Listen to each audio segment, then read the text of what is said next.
Welcome back, everyone, to another deep dive. Today, we're going to be looking at a really interesting period in Indian history, one that I think has a lot of lessons for us today. Yeah. It's the period immediately after the death of Chhatrapati Shivaji Maharaj. A very pivotal moment indeed. Yeah, so imagine it for a second, right? The Maratha Empire really just finding its footing, and then boom, this huge figure, this architect of Swarajya, is suddenly gone. Oh, absolutely. It creates this immediate vacuum. And you have to wonder what must have been going through everyone's minds, especially with enemies like the Mughals always lurking, right? Exactly. Like, was this their chance, right, to finally crush this burgeoning empire? Well, Aurangzeb certainly seemed to think. So he saw Shivaji's death as a huge opportunity. And right in the middle of all of this, you have Sampaji Maharaj, Shivaji's son, stepping into these really, really large shoes. Talk about pressure, right? He's not just inheriting land and titles. He's inheriting a whole legacy, a vision for an independent India. A vision that lots of people wanted to see fail. And that makes this story so fascinating and relevant. Even today, right? This idea of leadership in times of crisis. How do you not just take over, but actually secure and build on what's been left to you? And we have some really interesting sources that can help us unpack this week. Yeah, so we're going to be looking at some historical accounts, of course, but we're also going to bring in a bit of a different perspective today. Okay, this should be interesting. Right, so we have this Murli, a spiritual message, you could say, dated March 24th, 2025. And it talks about really fascinating things like finding inner peace, overcoming negativity, and really understanding our true spiritual essence. Okay, I'm intrigued. How does that tie into 17th century Maratha politics? Well, that's what we're going to explore, right? The idea is that these seemingly timeless principles can actually shed light on even these really complex historical events. Looking not just at the military strategies, but also the internal landscape, the motivations and the choices that shaped the course of events. That's a really compelling approach. I'm ready to dive in. Great. So let's start with this first point from the Murli. It says, "This knowledge makes you cool. This knowledge finishes the fires of lust and anger. Such fires cannot be finished by you performing devotion." Okay, so right off the bat, it's making a distinction between true inner peace, that state of being cool, and just going through the motions of rituals or outward devotion. Yeah, like it's suggesting that there's something deeper, something more fundamental required to really overcome those negative emotions that can lead us astray. And that's something we see play out in history time and time again, isn't it? Those fires of anger and greed and how they can lead to some pretty disastrous consequences. Right. And one example that immediately comes to mind from this period is Soyarabai's conspiracy. Oh, yes. Shivaji's wife with her own ambitions for the throne. Exactly. And you could say her desire for power that was a form of lust, right? Yeah. And the betrayal and the chaos that ensued that definitely created some fires within the Maratha kingdom. And it all stemmed from this place of deep inner turmoil, right? She wasn't content. She wanted something she didn't have.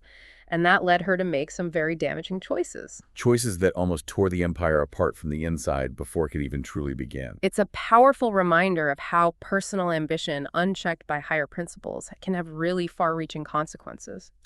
So using that Murli point as a lens, right, how do you think things might have played out differently if Soyarabai had focused on cultivating that inner coolness that the Murli talks about? Well, if she had prioritized the well-being of Swarajya, of the greater good over her own personal desires, things might have been very different. Her actions were fueled by those fires, and that ultimately weakened the entire kingdom. So much turmoil potentially avoided if that knowledge had been applied. Absolutely. It highlights this interconnectedness between our internal state and the external world, right? Okay, so moving on to the next point from the Murli. This one gets a little more metaphysical, but bear with me. It says, "At the time of sitting in remembrance of the Father, not even your own body should be remembered. Be soul conscious and remember the Father. This is the effort you have to make. It is in this that there are obstacles, because you have been body conscious for half a cycle. Devotion means remembering bodies." Wow. Okay, lots to unpack there.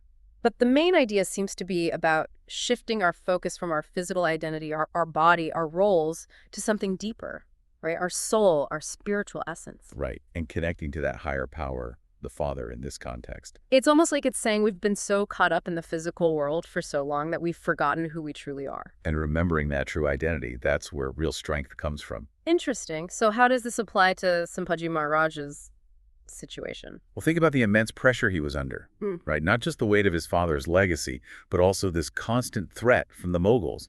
And then on top of that, the betrayal from within his own family. It's a lot to handle, especially for someone so young. Yeah, and it's all very much focused on the physical right, the defense of the kingdom, the political maneuvering. It's all about survival in this very immediate sense. So the Murli is suggesting that if he had been more focused on his soul consciousness, that could have given him a different kind of strength, a deeper resilience to face these challenges. Right, because remember, it says devotion means remembering bodies. So maybe all that focus on the physical realm, on the external threats, actually prevented him from tapping into a deeper source of power. I see. It's like saying that true strength comes not from amassing armies and fortresses, but from this interconnection to something greater. And imagine how they could have helped him deal with the betrayals, the political maneuvering, the constant pressure to protect his kingdom.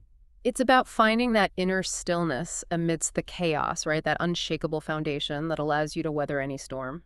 Yeah, and that's a really powerful idea that I think we can all apply to our own lives even today. Absolutely. Okay, ready for the next point. All right, this one says, Kumaris have to be very cautious about being influenced by bad company. By becoming impure, you receive sorrow from its beginning through the middle until the end. At present, all are impure. You now have to become pure. Okay, so while it specifically mentions Kumaris, this seems to be a broader principle about the company we keep, right? And how that can impact our thoughts, our actions, and ultimately our well-being. Yeah, and it uses this interesting language of impurity, which we can interpret as negative thoughts, selfish motives, unethical behavior, all those things that can kind of poison us from the inside out. And it's saying that impurity inevitably leads to suffering, to sorrow. Now, if we apply this to the Maratha court, right, Yeah. you can definitely see how the presence of those who are plotting against Sampaji, those driven by their own selfish ambitions, that created a very impure atmosphere. Right, it was an environment filled with distrust and hidden agendas and that kind of negativity. It weakens the entire system from within. And it creates vulnerabilities that external enemies can exploit. Exactly. Aurangzeb was able to capitalize on that internal disunity, and that made his task much easier. So what could they have done differently, right? How could they have cultivated more purity in that environment? Well, Murli suggests being cautious about the company you keep surrounding yourself with, people who uphold ethical values, who prioritize the collective good. So it's not just about being a good person yourself. It's also about creating an environment where goodness can flourish. Exactly, fostering a culture of trust and loyalty where everyone is working towards a common goal. Which is ultimately the vision of Swaraja, right? Precisely. And that brings us to our final Murli point, which is short but quite powerful. It says, the Father says, each of you is a soul. Consider yourselves to be souls and remember the Father. That's all.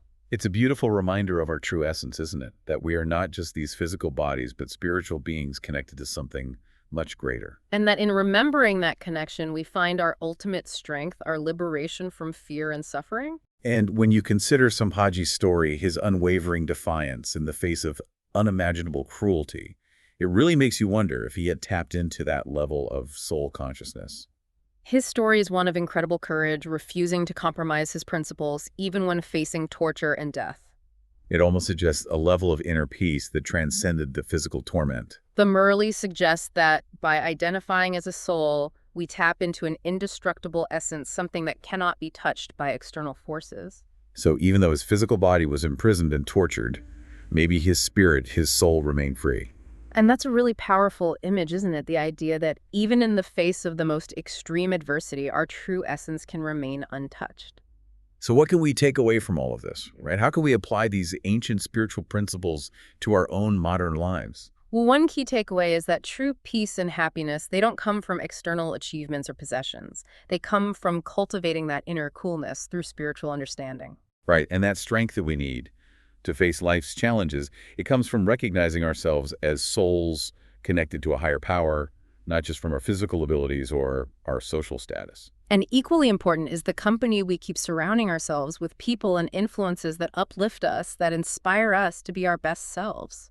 And finally, remembering that we are all souls on a journey and that our true essence is something beautiful and eternal. It's a powerful message of hope and resilience, even in the face of adversity. So as you go about your day, your week, think about these principles and see if they resonate with you.